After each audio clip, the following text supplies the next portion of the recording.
Hello, everyone. Thank you for joining us for today's edition of It's a Peer-to-Peer World virtual conference. My name is Amanda Cole. Next slide. I'm the editor-in-chief at Nonprofit Pro. I'm delighted to join you as the MC for today's conference. Go ahead. The conference is brought to you by your hosts. They've come together to share their unique experience and knowledge with you today.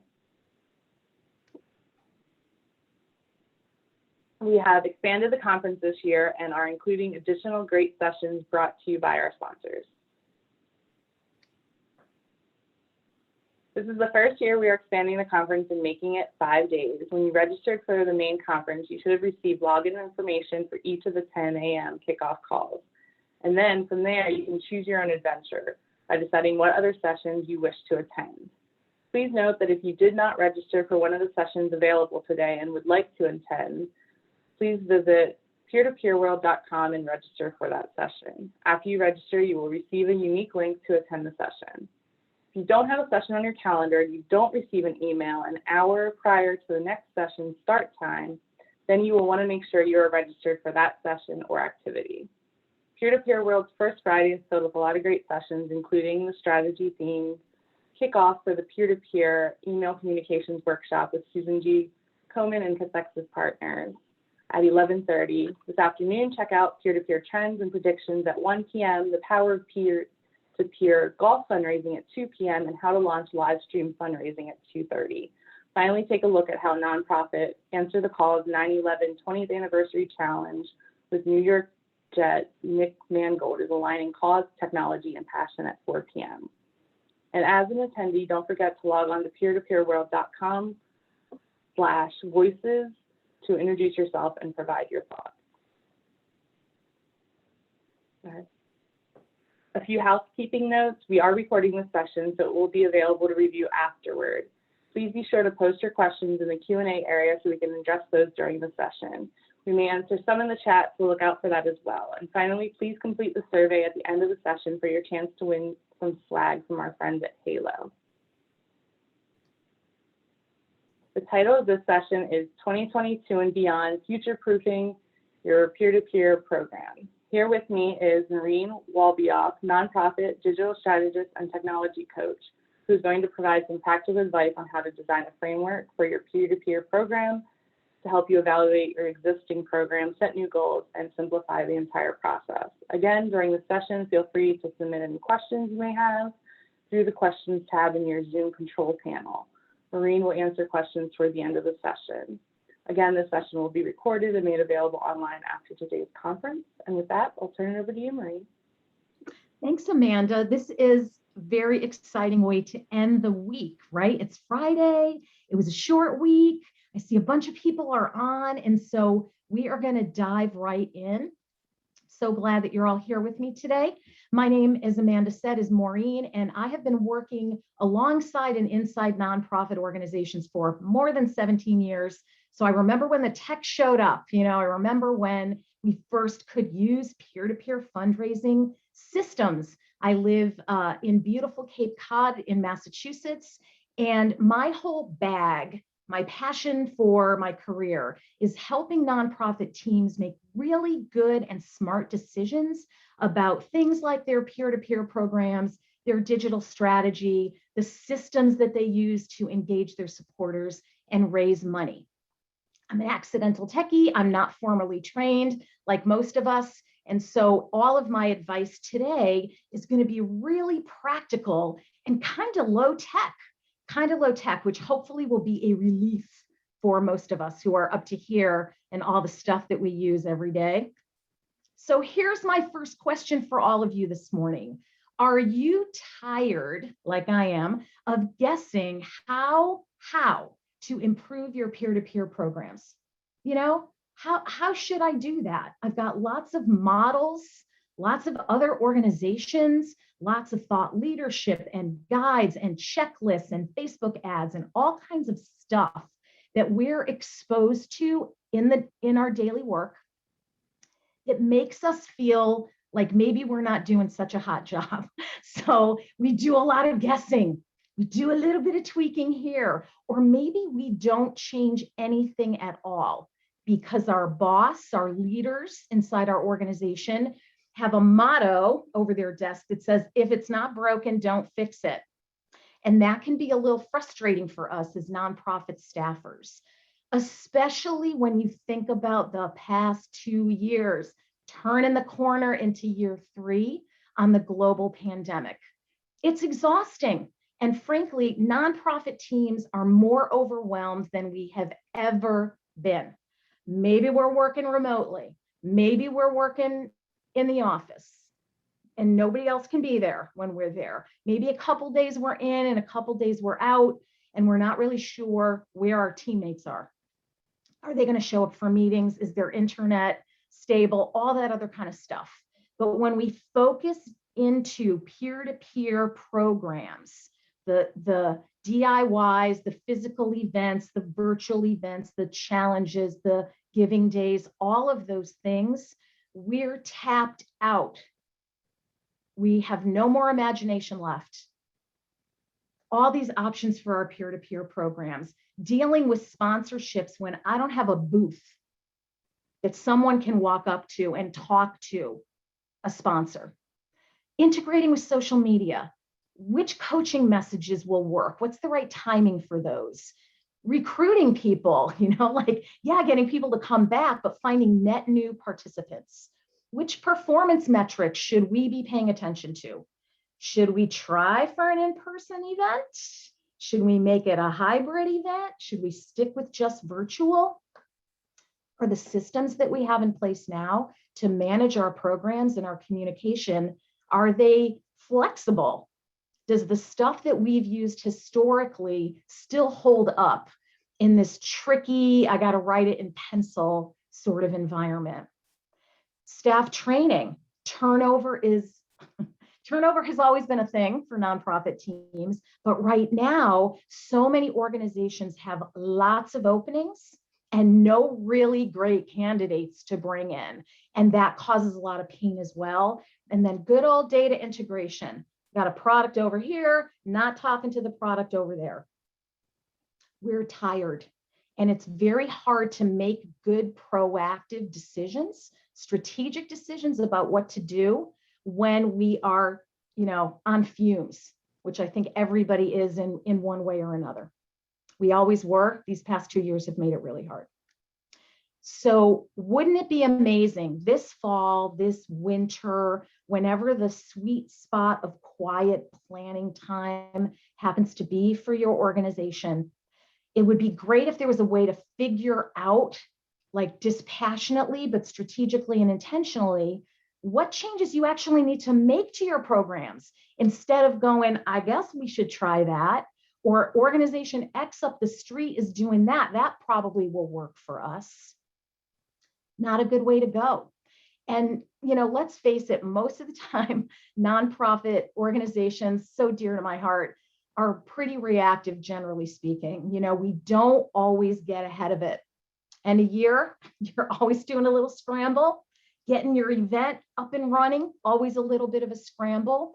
And so I'm here today to kind of preach and hopefully help you make space to think, make space to be collaborative and evaluative in an open-minded way without a lot of fear that I'm going to change the wrong thing or I'm not going to change the thing that's actually going to help my program survive and hopefully thrive over the next couple of years that, again, are, who knows whether you're all going to be in the office in January or whether you're going to be able to do your signature in-person events. We got to be able to be agile, but not at the cost of our sanity, in some ways. So I've got this framework that I use with all of my clients. Just used it with the International Fund for Animal Welfare to help them figure out their strategy to bring a brand new peer-to-peer program into their organization. They'd never done peer-to-peer before. So we had to get really collaborative and real smart to be able to come up with a plan and a strategy, help them pick the right systems, get their team aligned to actually launch something and learn something from that launch. So this is the 4P framework that I use all the time. We're talking about it in terms of peer-to-peer program today, but the secret is you can use this framework for all different kinds of problem solving inside your organization. So if you want to practice with a piece of your peer-to-peer program or something else before you apply these learnings to your overarching big capital P2P programs, please feel free. This really does work and it's super simple. It's kind of amazing. So the 4 Ps are, we'll start with the purple P at the top left. You need a plan, my friends. You need a working, solid plan that's got defined goals and objectives. Your plans from past years aren't going to work in the future or the present that we're living in today. So it's time to dust those things off and really take another look at them. Over on the right-hand upper blue quadrant, we got people. That's the second P. You need to have the right people, enough of the right people on your team to realistically get the work done. Magical thinking, no. Nights and weekends, please. Let's try to be kinder to ourselves and actually get some stuff done without super heroic efforts being required all the time. So your folks have to know what's expected of them. They have to be able to work together. They have to be trained, and they have to have the right attitude and not be like the stick in the mud or the resistor, whether they're a quiet resistor or a vocal resistor for changes that you want to make to your program. And that includes leadership, people at your level, and people that may be a notch or two down from where you're at. Third P, pink lower right quadrant, platforms. Can't overstate it. I know I'm like a technical person, and that's kind of where I live and what makes me interested and excited. But you've got to have the right systems. You can't be dealing with something that worked before and you sort of know moving is going to be a pain. I don't want to have to start all over again. I don't want people to need to re-register. I don't want to have to deal with all that stuff. But eventually, and maybe even right now, you're looking at your platforms and you're thinking, it is time for a change. Or we're not using half of what we're paying for. Maybe it would be a good idea to start to leverage some of the bells and whistles that we just never made time to explore, test, and start using. Time to look at those platforms. Are they going to get you to the next couple years? If you've always done physical events and now you're doing DIYs or virtual events, does your current system let you do that easily in a way that your participants and donors could actually do easily without a lot of friction and frustration? And then the last quadrant, that orange bottom left-hand side, is process. You gotta have written down business processes. We're real bad at that, generally speaking, on somebody's head, right? And maybe there's not a lot of consistency, or maybe you have changed how people do their jobs around your peer-to-peer program, but your documentation is from 5 years ago and bears no relevance at all in reality to how people are actually doing their job when it comes to managing, growing, and stewarding your peer-to-peer program participants and donors. Everybody's got to be on the same page. And right now, if any one of these 4 things is out of balance with each other, if you've got people, platform, and process, but you don't have a new plan, you're going to spin your wheels. It's like the 4 wheels on a car. They all have to be working together to help your organization move forward. If one of these things is flat or dusty or out of alignment, you're going to extend so much more effort, money, brain power, people power to make any forward progress. And it gets depressing because you're working so hard. If a couple of these are out of alignment, the best you can do is go in a circle And that's not what anybody who's here this morning wants to do with their peer-to-peer programs. So you need a plan. You got to have the right people with the right skills, training, and attitude. Got to have the right systems in place, those platforms, and you need business processes that help you do things efficiently and effectively. So let's talk about how we do this with our peer-to-peer programs. If I could switch slides, that would help. Let's see. There. Okay. Plan. First P. Let's talk about improving your peer-to-peer planning process. Maybe you've never even had a plan. Maybe somebody just said, we need to do peer-to-peer fundraising, and it just happened one day. Time for a plan. So I'd like you to gather a couple of people and have a brainstorming session. Establish a desired future state for your peer-to-peer program. And 3 years out is usually a good time frame. Further than that, who knows? Closer than that, maybe you do decide that you want to just do a 1-year plan, evaluate and see where you go, or maybe you are seeing cracks or participation, fundraising totals are all trending down. We're going to talk about goals in a little bit. Maybe you do need a 1-year new sort of like, okay, here's a hybrid plan. And then we're going to go back at the end of 2022 and make a more serious longer term plan. And these are the questions that I want you to ask yourselves with no bias, no wrong answers here. Your goal for this conversation is to have people participate and collaborate, hear each other, and then make some agreements about what your plan priorities are going to be. You probably want to have someone from your marketing and communications team. You probably want to have a champion, somebody who maybe can free up some money or free up a staff person or approve a big change. You might even need somebody from your finance team who is going to talk about revenue and bring their expertise to this planning conversation. You can ask yourselves things like, in 3 years, 2024, 2025, what are we doing more of? What's gotten bigger? Do we have more volunteers?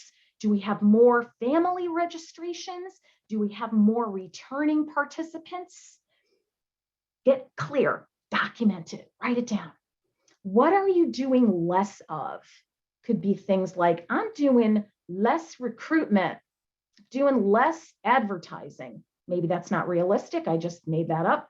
Maybe you're doing less hand data entry to multiple systems. What new things are you trying? We all have these lists, whether they're in our minds or on a Post-it note somewhere, of things that are cool, tactics, new shiny stuff that we think our participants or our donors might really like. What are those?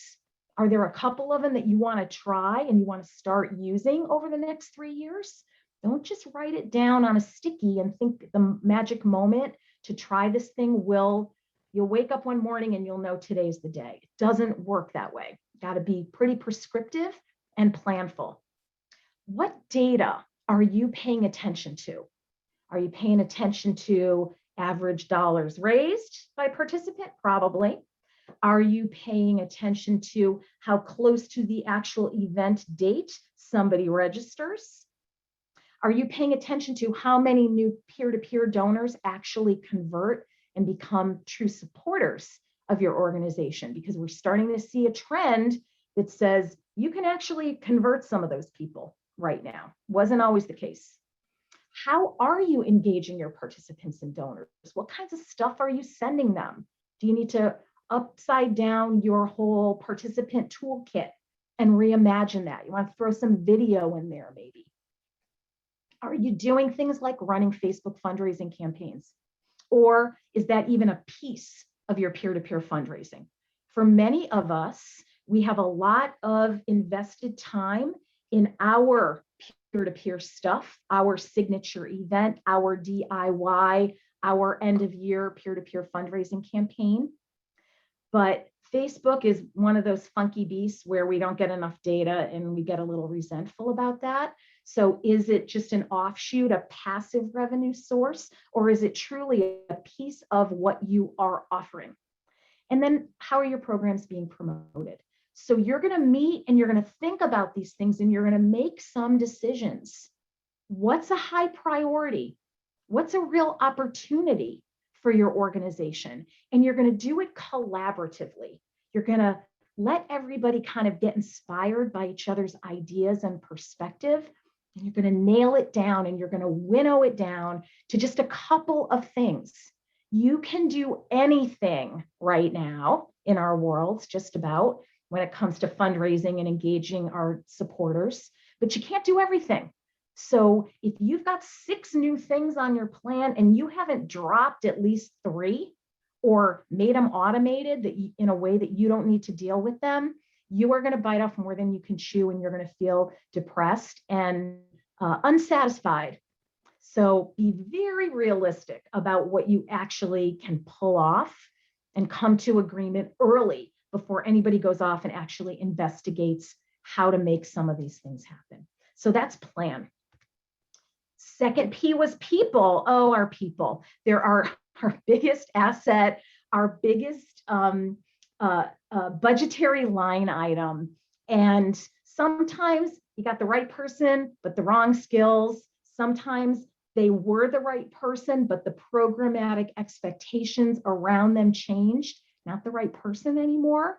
So I want you to think about your team members and your external partners, your vendors, your software partners, your designers, your consultants, all the people that you pay in one way or another to help you get stuff done. And we all have a mix of those internal and external sort of staff partner people.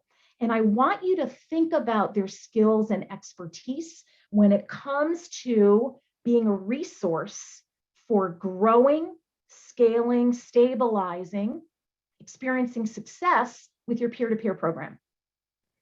Is everybody really clear on their role and responsibilities? Or are you always wondering if Mary really gets it?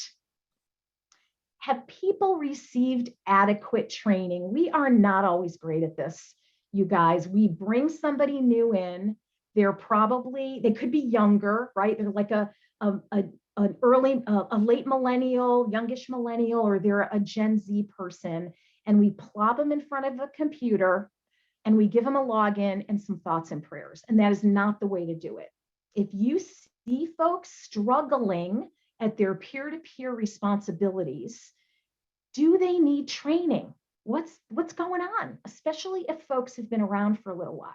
So I would say, please, please, please invest in some kind of training, whether it's a train the trainer, whether they watch recorded videos that the software provider had put together, whether there's a checklist that they can follow. We need to help people do a good job at their jobs, because if they don't, it has a very, very negative impact on our ability to actually pull some of this stuff off. Do you need to adjust any tasks due to remote work? You know, it was really easy for Bob to get the checks and put them in as offline gifts because they're all getting mailed in, or they show up in a barrel. Remember that at big physical events? Hope you're still experiencing that. But Bob doesn't go into the office but once a week. And so everybody who's waiting for their thermometer to tick up because those offline gifts haven't been processed yet, you're going to lose some of those participants. They want that instant gratification. My grandma gave me a check for $100 and it's not on my thermometer. So think about your current environment, where people are sitting, and does anything sort of need to be reallocated based on where people are sitting for their general work days these days?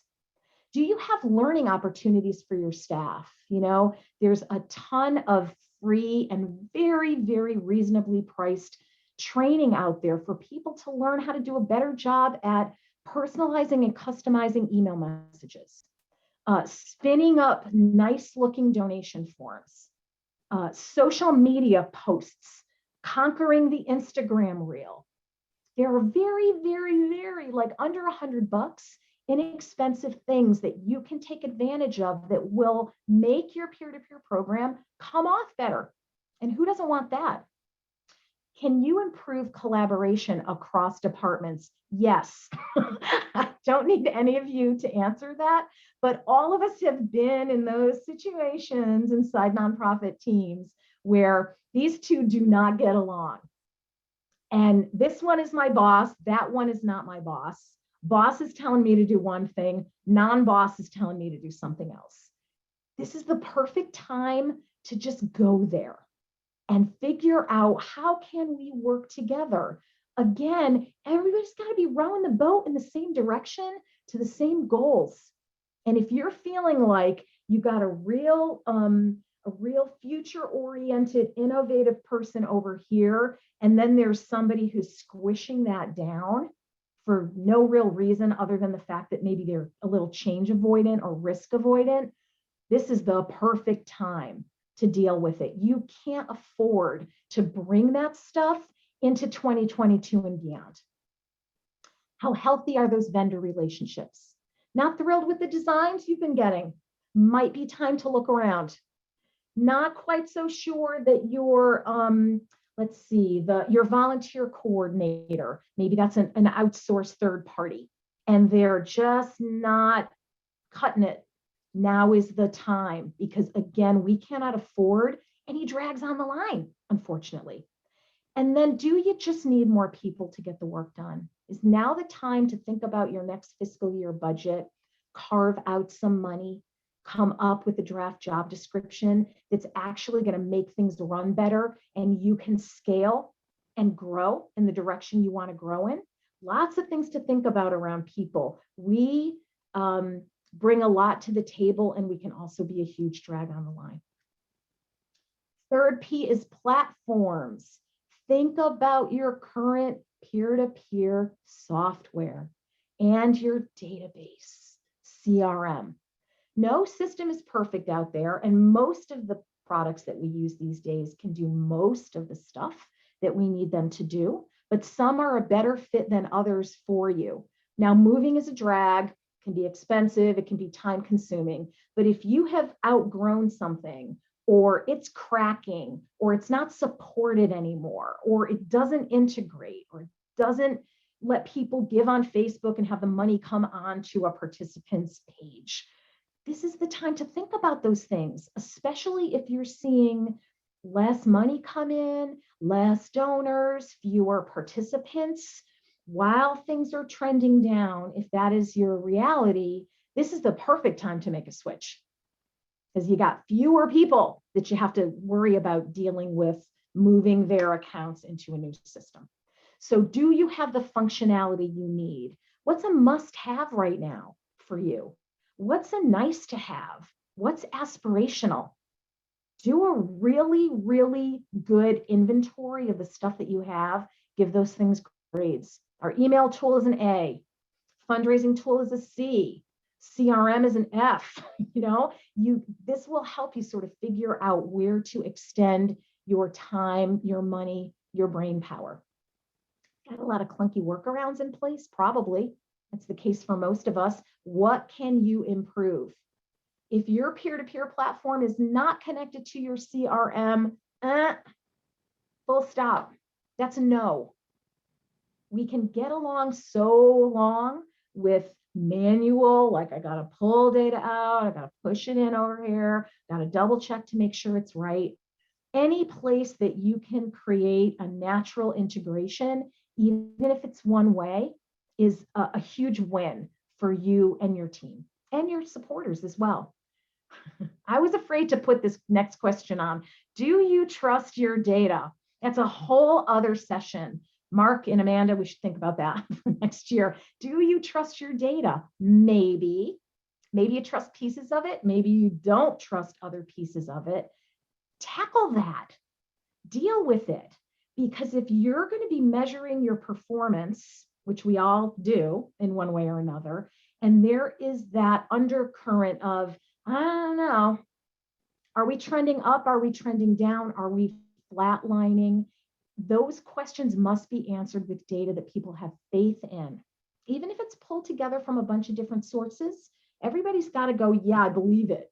And if your data's a mess, this might be a great time for you to dedicate some time to clean that up and increase the faith that people have in those numbers that you send around about your program. Do you need to add a virtual event experience? Is it time to say we canceled our signature physical event last year? We thought we could do it this year, had a light turnout because of Delta or our own town or area restrictions and mandates. Is it time to go full in on virtual? And full in on virtual could mean your same peer-to-peer platform, but maybe you want to add one of those virtual exhibit hall pieces of software. If you've always taken over a park or a waterfront inside your locales or in where your chapters are located, you may really want to give somebody that same, I'm walking through the booth area experiences. If you're seeing sponsorships go down, you might want to invest in that. Something for just for once, just to try, because that's a sponsor benefit. If they were used to having the ability to give out swag and promote their stuff and talk to participants, and that is gone, and you have no idea really if it's going to come back in 2022, you might want to pivot to adding that virtual exhibit hall or virtual booth experience and get those sponsors to re-sign up. You're using your systems to your fullest? Probably not. Most of us, like this is a little iPhone, bought it last year. I use about 12% of this thing. And most of us with our tools, whether it's our email marketing tool, our peer-to-peer tool, our databases, we use not a lot of it. And that's how you get a return on your investment. You may have a list of things you want to do that you think you've got to bring a new system in or make a giant move to accomplish. Go to your software partner and ask them, hey, we want to be able to do Facebook integrate. Oh, you got that? Okay, great. Help me set that up. Leverage the stuff you have. It's the only way to get a return on investment, no matter what you're paying for those products.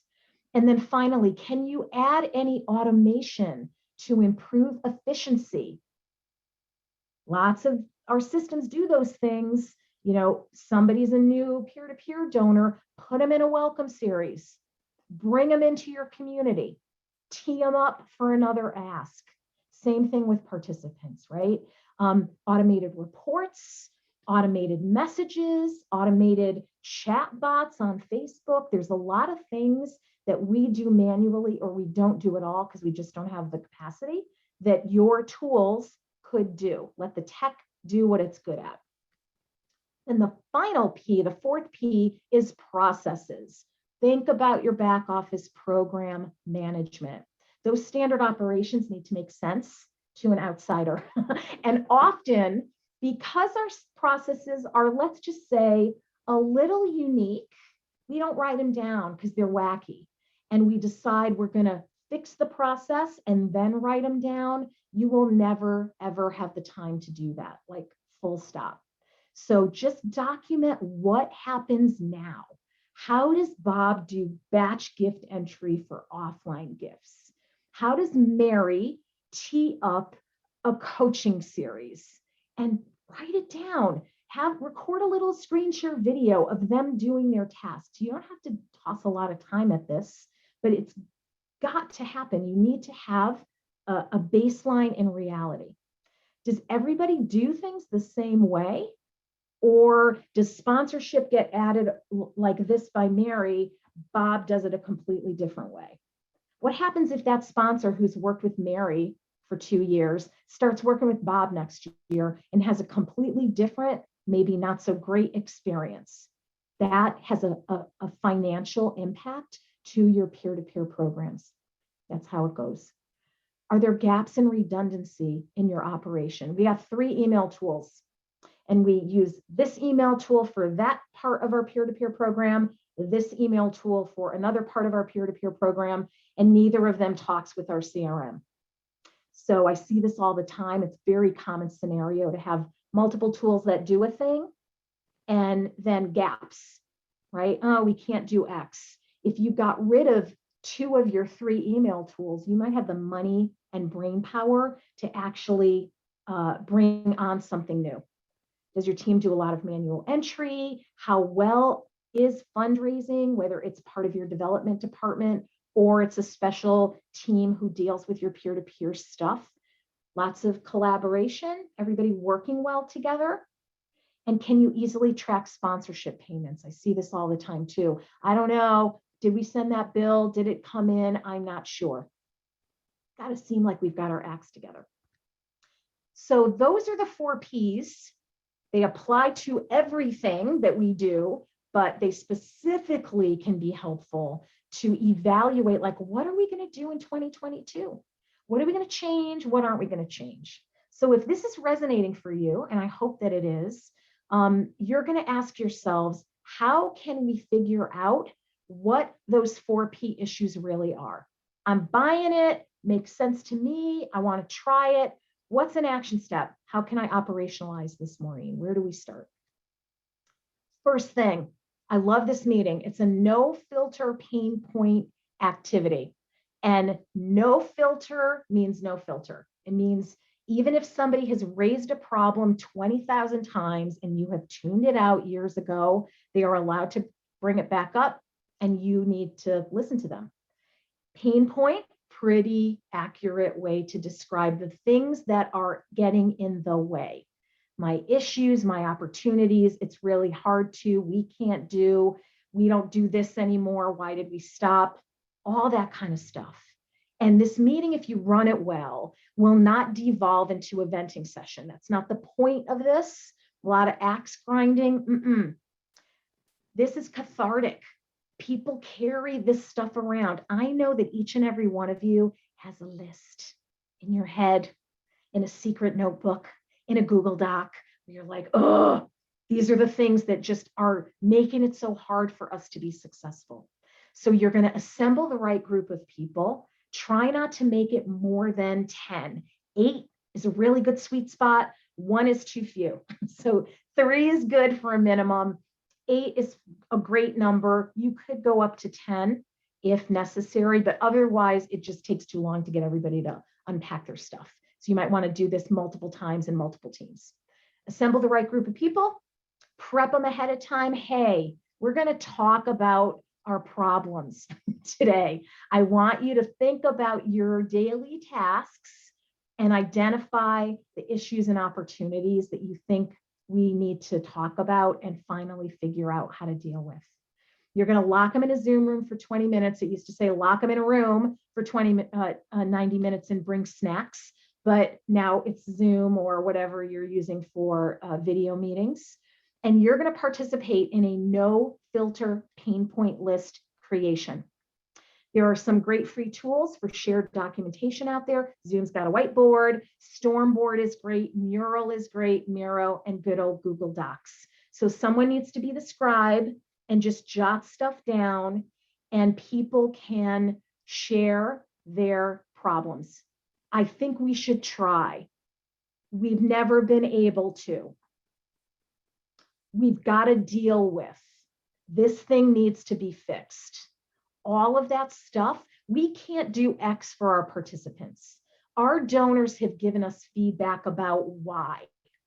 So collaboratively, let people unpack that stuff. And you're going to make a big list of those things. And it's going to be gross.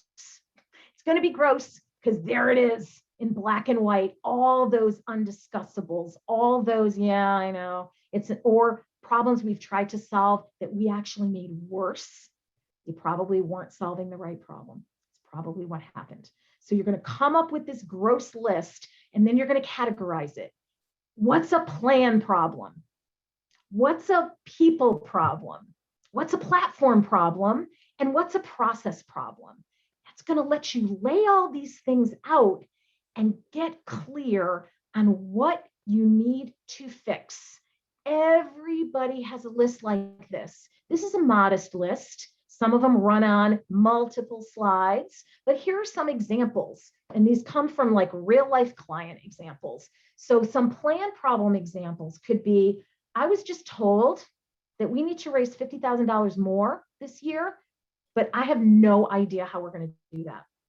That's a plan problem. It's not a platform problem. It's It's not a fundraising problem. You need a plan to execute on that. You need to do the right things that are going to help you raise that 50K. Our email recruitment messages are unfocused. We operate reactively, not proactively. So those are some plan examples. People, our staff need training to completely reimagine a new registration flow. We're sick of the one that we have. It has too many steps, or we need to add a t-shirt selection, or we want to collect some custom questions on registration. Your folks might need training to do those things. No one knows how to run reports. We stab around. We waste 5 hours a week trying to come up with the right data that people will actually respond to. The comms and fundraising teams don't work well together. I can't get the marketing communications people to promote my event. People problem, not communication program problem. Platform issues.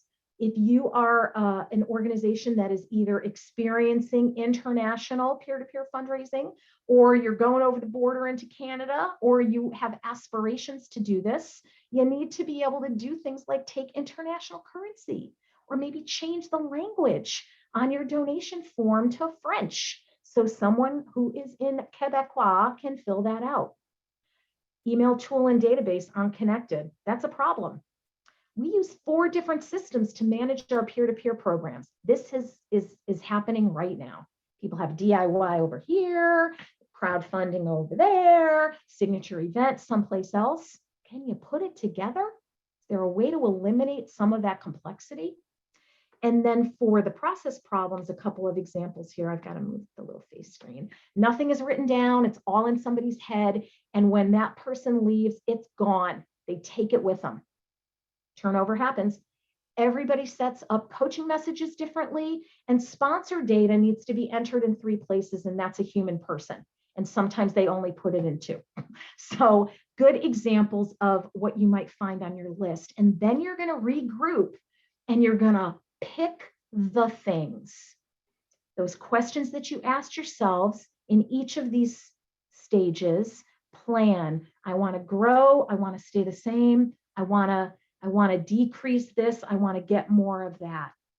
So once you know kind of the categories of the pains, the issues, the opportunities, the things you want to do that you can't do now, that you're not sure how to start, this framework will help you fix the right stuff instead of thinking and guessing and throwing spaghetti at the wall and hoping that it sticks. Right now, because we are constantly in this phase of reactivity in the world with the global pandemic, now is the time to get it right internally, to finally fix those things that you've been living with for a long time. That is how you will stand out in 2022 and beyond. That is how you will know what you're going to offer in 2022. See how it works. Will it trend up? Will it trend down? So the power of this, I know I'm like so excited about it, but it really does change people's perceptions. It changes how they work together, and it is inspiring. It's confidence growing in your team. And if you're watching your programmatic performance metrics tank or go down in a scary way, you need something inspiring and confidence building for your team. Last thing I really want to talk about here before we take some Q&A is peer-to-peer fundraising goals in 2022. Are they realistic right now? How can I talk with leadership about making adjustments? Scary.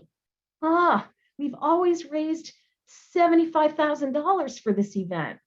This year we raised 40. What do I still try for 75K next year or what? You know, again, now is the time to just talk about it and not withhold it, not get into a big fight, or not say, okay, I guess I'm going to figure out how to do that, and have no real idea of whether you're going to be successful or not. People's careers rise and fall on hitting goals.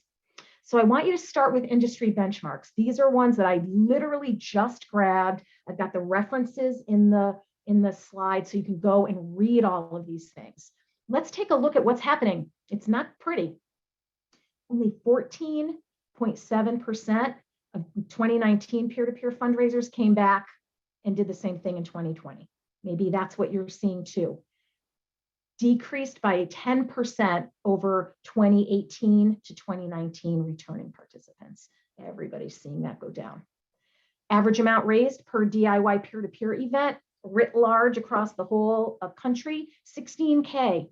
How did your peer-to-peer event do last year if you have a DIY program or a giving day or a challenge? $187, average amount raised per participant in 2020 for all peer-to-peer programs, the big ones, the little ones, the in-between ones. The number is up 35% from $139 in 2019. But again, fewer participants raising more money. Is that a trend that's going to work for you? Are you seeing that trend inside your own data, or is your data painting a different picture? And the sad news, I'm all peppy and it's Friday and it's sunny and it's great, but these creative virtual only, hey, I'm going to send cocktail mixes to your house, hey, we're going to learn how to make pizza together over Zoom, are not going to replace everything that was lost from these in-person events that we've just grown accustomed to planning, running, and bringing in a certain amount of revenue. Campaign competition is just going to continue to increase. Everybody's figuring it out. Everybody's trying to be the organization that does the cool thing. And so it's challenging right now for all of us who are looking for participants who align with our mission and will do what we ask them to do, which is bring me money and bring me new donors that I can try to solicit and cultivate. Here's how to make agreements about your goals. And again, I've been in your shoes. I've had to go to my boss and say, you know what? I don't think we're going to do it. And it felt personal and it was scary and it freaked me out, but I had to do it. I was so stressed out, feeling like I knew the truth, but I was pretending for months that we were going to hit a goal that I just knew was a fantasy, but I didn't speak up during the planning process. So keep it realistic. You need a goal that you can actually hit. And it might be a very different goal than the goals that you are used to from years past. This should not be about, you need to raise this, unless it's based in reality and based in data. Recent data, not the salad days of 2018. Second tip that I'm going to give you, return on investment may be very different though if you've held traditionally live events. Those are expensive to pull off. Big live events, one city, everybody shows up, it's a big deal. Go back and recalculate your current costs. If you've pivoted to virtual or pivoted to a smaller footprint of an event, you are spending less. So maybe you need to raise less. Bosses love to hear that. We're spending less, so that way we can only raise this much and yay, celebrate. Third thing, reimagine your stuff. We have pivoted reactively for 2 years and we have scrambled. We've canceled, we've had hope, our hopes have been dashed. Maybe you had a great year and you figured out the sweet spot for you where we are today in the world. But I want you to give yourselves time to figure out what the right things are to do in 2022. And then find other revenue streams to help fill the gap. If somebody's expecting 60K and you're going to them going, it's going to be 30K, is now time to add more power in your development team to planned gift opportunities or identifying through wealth screening some new major donor prospects or exploring new grants. It's one thing to say, yeah, I'm coming up short by 30K this year. It's received much differently if you say, but I've got other ideas about how we can bring that revenue in. Instead of just going, I'm bringing you a big gap. Have a good time with that, leader. So be participatory and imaginative when you're thinking about, all right, this came down, how can I fill that up in another area inside my organization? And finally, I end every session that I do with an accidental techie pep talk. First, make sure that your peer-to-peer systems can adjust to your needs. They're going to need to continue to adjust for a while. So if you are in a rigid, sort of boxed in, designed, planned, built for in real life events, you need to think about that. No use trying to fit your square peg of virtual events into the round hole that was your physical, we take over a park for a weekend event. I want you to think about progress, not perfection. It stops us in our tracks. You do not need the Taj Mahal of peer-to-peer programs to do a good job recruiting, stewarding, and raising money with participants and donors. Avoid shiny object syndrome. It's so tempting when we don't know what to do to go, that groovy, cool thing we're going to have like virtual avatars and they're going to chat with our, maybe that's going to work for you, but be strategic about what new things you try. Just because it's shiny and new does not mean it's going to help you raise money. And finally, you can totally do this. You can rise to the occasion. You can use those 4 Ps. You can fix the right stuff, and you can start to build a new wave of confidence and competence and data-driven decisions inside your organization if you use those 4 Ps and you fix the right things. So with that, Amanda, that is my presentation. It's open Q&A time, and I want to give a pitch that there's going to be a survey at the end of the session, and that's going to enter you into a drawing to win some cool swag from Halo. So Amanda, have we had any questions come in our last 8 minutes or so? We have not. So if anyone has any questions, be sure to submit them. Yeah, but I can try to fill some time. Yeah, if you've got some time here. Yeah, if you've got a scenario inside your organization and you're struggling with what to do about it around your peer-to-peer program, plan, people, platform, or process, type it in, anonymous. Nobody's going to know what organization you are with, but I would love to hear your struggles, frankly, and be able to give you some advice. So Amanda, as you participated in this session this morning, what struck you? Was there anything that was like an aha for you as you heard me go through the material? Oh, we actually just have one come in. Let's see. Yay. How do you help create a shift in fundraising from transactional to relationship driven? So that's fascinating because peer-to-peer has always been a mix of both, right? We've got to be relational with sponsors and corporate partners and maybe major donors who are going to give you some matching money for a campaign. But most of our boots on the ground, recruiting participants, finding new ones, and handling our peer-to-peer donors, transactional, right? A really easy way to start bringing relational tactics to your peer-to-peer program. I can think of 3 things off the top of my head. One would be look at your communication. Look at your autoresponders for registration. Look at your coaching messages. Look at the confirmation page that your new peer-to-peer donor sees. Make that personal content. Bring them in. Video is another really great way to start to make it feel like you are a one-to-one relationship building organization as opposed to a one-to-many. And the last thing I would say is pay attention to what people are doing on social media and start putting comments onto their posts, whether it's a Facebook birthday fundraiser or a challenge, or people are sharing an image that you've got on Instagram as they're trying to get people to give to their campaign.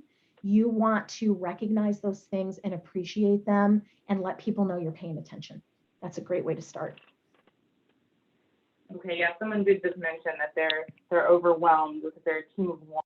So do you have anything to add on starting for what they should look at or where they should start? Oh, I want you to email me, actually.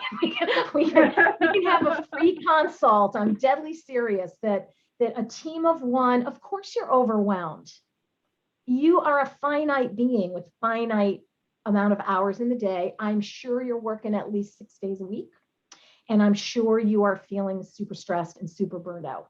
So I might start with talking to someone else inside your organization. If you are a nonprofit of 1, which we see sometimes, right? Super small, super mighty team of 1, a founder who's kind of doing everything. I really do want you to email me.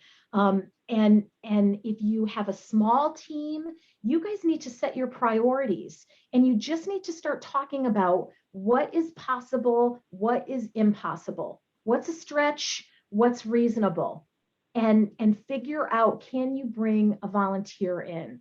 Is there a major donor or somebody on your board who might be able to come in and lend you a hand and some expertise? Are you near a college or a university where there are kids who need credits for doing community service work? Can you bring them in to just share the load a little bit? But it's Maureen@meetmaureen.com. This person, feel free to email me and we'll absolutely chat. There's Amanda, other questions. things? Yeah. Yeah, there's a few people questions, so I'm going to try to combine them all into one question. It seems like a lot of them are specifically asking about training volunteers. That seems to be a hurdle, and just fast plan training for new P2P volunteer fundraisers. So is there anything you can suggest there? Yeah, that's excellent. So volunteers are an interesting little group of people because they think they want to be helpful, and in reality, they're not always helpful, right? Or it takes a long time. I would vet your volunteers carefully. Just because somebody raises their hand and they're a warm body that breathes air, and you are like on running on fumes, that does not mean that they're a great fit. So first of all, make sure you're bringing the people with the right skills in. Secondly, you need some kind of a manual, even if it only covers 3 things. Volunteer A, you're going to do 1, 2, and 3. I'm going to orient you. I'm going to support you for a couple of weeks, and then I'm going to see that you can do it on your own. So it's about onboarding them, and it's about setting those expectations and creating, as I said, just a couple of videos that people can watch, and then you've got to monitor them. You can't just cut them loose right away. That can be a recipe for unpleasantness. Yeah. Be prescriptive about it and have a plan around it is what I would say. So I think we're just about... Go ahead. Mark said we could go a few more minutes just to get a few more questions, and if you're okay with it. Yeah, absolutely.